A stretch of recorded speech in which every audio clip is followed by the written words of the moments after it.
Hi Trinny. Hello, darling. What are we doing this week? Oh my goodness, this week, yes, we're doing jewellery, but you know who we're doing it with? Who? Carla Rockmore. Oh my god. I know, because people loved when we had her on. I thought to myself, who has a better jewellery collection than Carla, with a love and a passion for jewellery over so many years? Hi Trinny, I'm so excited to be back. So lovely to be back. We had such an incredible response last time from, you know, your wonderful tips and eclectic mix of fashion. So seeing jewellery is key to seeing the whole of you. Absolutely.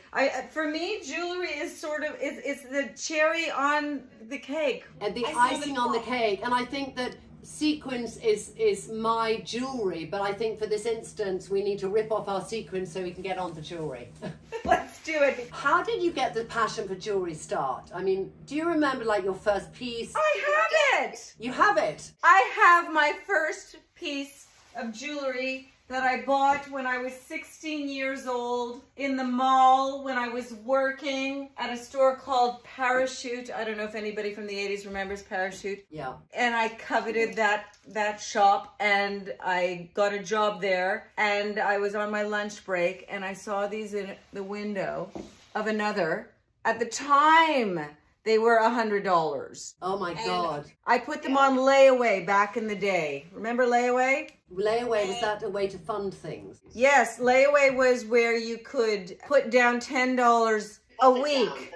Yeah. And you paid it off. And I still wear them today. Fabulous. I don't have something I could remember as my first piece of jewellery. I wish I could have one to match you. The thing I did the same with you on, Carla, I was obsessed with pattern tights from Liberties. And at the time they had a 26% or 30% credit payment, you know, it was so expensive, the interest. I racked up in the 80s a £900 bill on patterned goddamn tights. And it took me 3 years to pay it off. But you didn't have to shave for 3 years. I love your justification.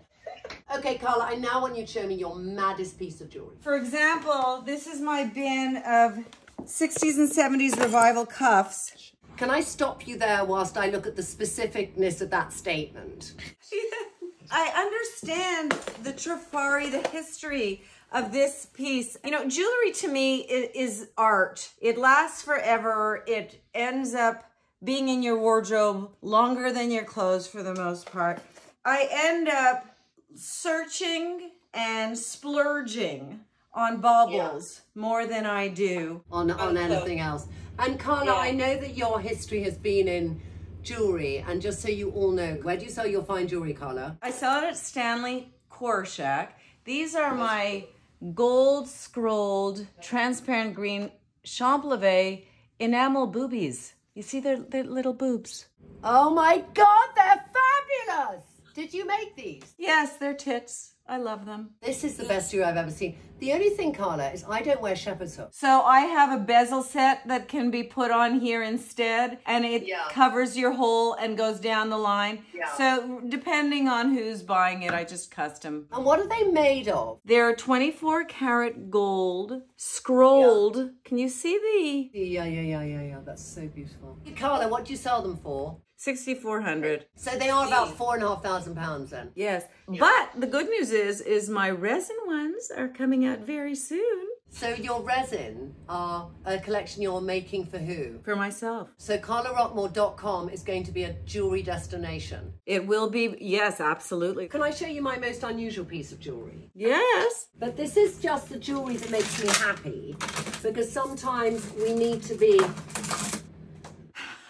I love it. Which is parrots, which actually would look fabulous on this, okay? Fabulous. Like if we had jewelry into categories, those beautiful earrings would be the humour jewelry, as the parrots would be my humour jewelry. Oh no, but that's fantastic. Forget humour. It's amazing. Yeah. And then did you ever know Carla Erickson Beeman? Yes. This is my kind of disco ball from Erickson Beeman. It's fabulous. Just put that on now, it makes me happy. Like you and I, jewelry and clothes is equally nostalgic and memorable. But what's your most sentimental piece of jewelry?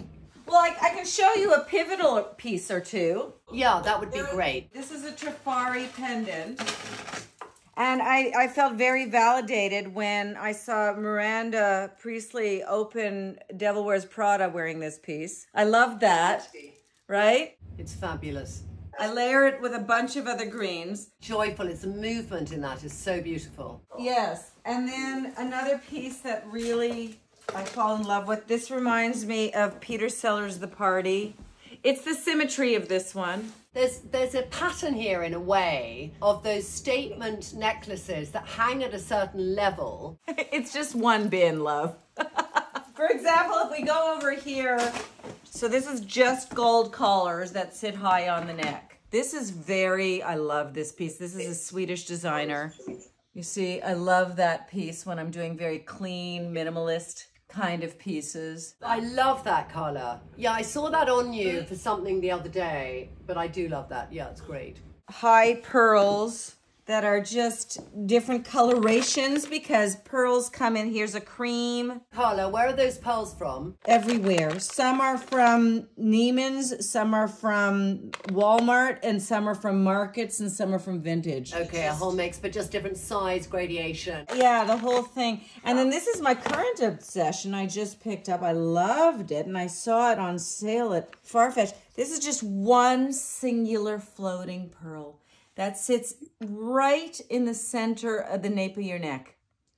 I have that, Carla. I have that. Do you? And you see, the problem is you're all labeled and I'm not. Search for it. Oh, hang on. No, mine is different. Mine is this. Oh, but that's fantastic. I was looking at that piece. Yeah, I do like that look. Like, I have this silly thing I've hardly worn because I think you sometimes like perspex. Yes. It's as if it's something hanging by itself. This is one of my own pieces that was a sample that never got produced. Carla, I saw that as one of the first times I watched you. And my first thought is, when on earth are you going to make that collection? Because I love it. And I think that's a piece that you showed and saying before lockdown, you were just getting all this made in India. This one was a Thai sample. This is when I was doing costume. It's really beautiful. You've got to go back there. For example, here's an etro bangle, bracelet that I have been traveling with. It's a mess right now. I mean, you can hardly wear it. Is that silver or is that just covered? Oh, it's mirror. Oh my God, I like that. And so I take this as influence because I will make this. One day this will happen. And so this whole line, I couldn't find mirror, so I did cut glass. Yeah. Carla, would you ever wear things like this? Because I don't know how often you've been to India. I went to my nephew's wedding in February, all right? And this is real. Oh. In a way, it's like, I'd wear it with this. It's like you're a magpie to that look. And you know, in India, we know that those stones, they're real, but they're not perfect. So it wasn't above $10,000, but it was not cheap. And that's probably the most expensive bit of jewelry I've bought myself ever. And after much negotiation. That was fantastic. You've got amazing bracelets, and I'm sure you know very well this brand.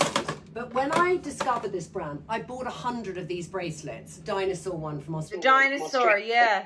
They're resin, and they just, some of them have carving, but some of them are that beautiful stone color where you just want that Diana Vreeland moment on your wrist. Yes. You know, whenever we've got an uncomfortable length ending for a dress or a top, it just finishes it off so beautifully. Absolutely. A trick that I use really lately a lot is going on Etsy once again and picking up all kinds of resin. Oh my God, those are beautiful. Yes. How much are they when you buy them on Etsy, Carla? This one here might have been $11. Look at the yellow glitter in this.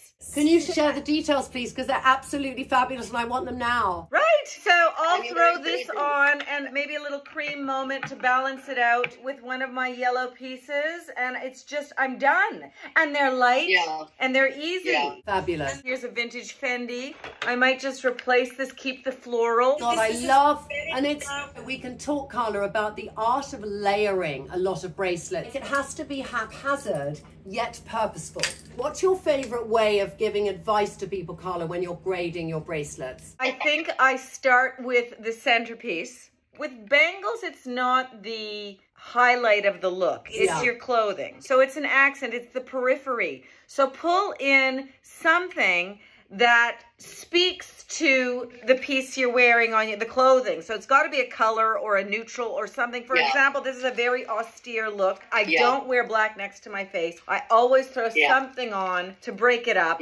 And I knew I was doing this with the opera coat that has the green and the blues, so that I was now, if I were to take these off and I want to do a completely minimalist look, I might throw this on, which is then becomes my centerpiece. And then I'll go for a whole slew of ice. The only time for me they're the centerpiece is if I do my Elsa Peretti's, but I was given these for my birthday and I just always loved them, and I knew Elsa Peretti years ago in New York. Thought this is the chicest thing to wear just two things, because some people have jewelry that is their identity and other people wear jewelry as their identity. Iris Apfel and yourself wear jewelry as to make the outfit come together. Somebody like Elsa Peretti, it is the outfit.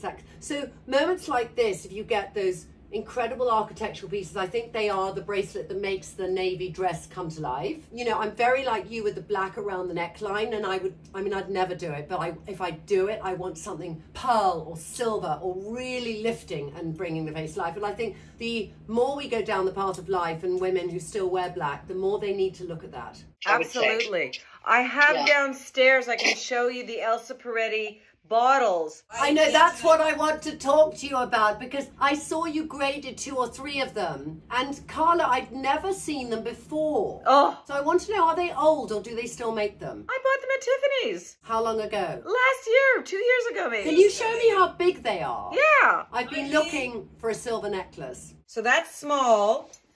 That's medium. Hold on, I'll put on large so you can see the scale. So where do they hit on? Do they hit at your, what's this? Esophagus. Esophagus, exactly. Forget where they hit, because you're gonna have to go back to the store 3 times to get them right for you. Oh, they make different lengths. They all come the same length. It's so silly, other than the small size. I love these. Such a good look. I cannot wear more than 2 at a time, really, for very long. Are they heavy? They're not very heavy, but I'm very sensitive. Well, I love them. I covet that as my next serious jewelry purchase. You have these 2 for certain necklines, or you have these 2 for certain necklines. And for me, with a tent dress, I mean, there's nothing better than this. I nearly got that Celia Barnstead dress. In fact, I tried it on, ordered it, and sent it back. And I'm so angry I didn't get it. You got both sizes, tell the Oh my God! I'm going to send you one of the sizes. Go down and get it now. I want to show Carla. You will love this dress. It's the weird crinkle fabric in a charcoal grey. I'm so excited. But Carla, I'm going to show you my silver, because I love silver jewelry and I can never find it. So I went to Colorado to stay with friends of mine at Dunton, and they have a Navajo reservation there. I bought this silver piece, which is huge, like that, which is really just clean and fabulous. It is all weighted below, but it's still good. It's so good. Because I used to collect a lot of Lanvin jewelry, which I actually have in boxes somewhere, not on this thing. But this was real silver they did, and it was with net. Oh, I love that. Can I just say, Molly just found the Selfridges box from downstairs now. So it's a very weird dress, but I love it. Oh, it's fabulous. It's made of this weird crinkle. I know exactly what it's made of. I have a blue one similar. Why won't you wear that? No, I'm going to wear it. My God, we're going to do a Friday twinning on it when I've sent it to you. That is going now in a box to you. Oh, thank you, love. Thank you, love. What I want you to do is to send me in return a piece of jewelry that we're both going to wear with it. That's a fantastic idea. It was so lovely of you to let me make your room so bloody messy whilst we had such joy. It was fantastic. I had the time of my life. I'm so happy. A soul sister across the ocean. It's like twinning from across the pond. I know. I love it, and I can't wait to meet you in real life. But anyway, for this week, for Closet Confessions and Carla, the biggest thank you. And it's a goodbye from me, and it's a goodbye from Carla Rockmore.